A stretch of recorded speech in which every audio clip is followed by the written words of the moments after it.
Okay, George, can you tell me please, why are particles important? To my mind, they're important because of the way that they can transport material.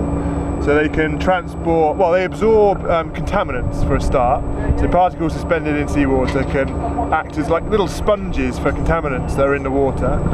And once they've soaked up those contaminants, they can then transport them. So the particles themselves can be effectively washed around by currents, and they move up and down in the water column.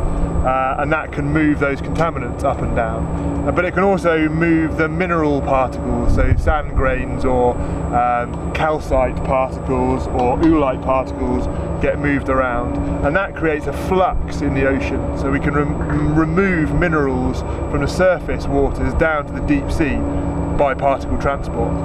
And that's important on a big scale for global carbon transport.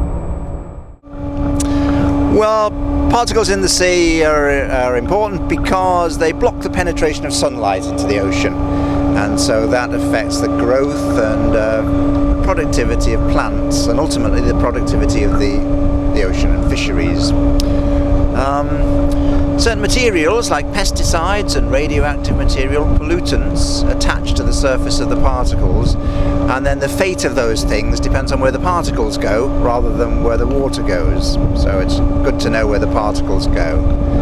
And finally, there are unanswered scientific questions about particles and the way they stick together to make aggregates or flocks, which controls their settling speed. And so there are things we need to know more about them.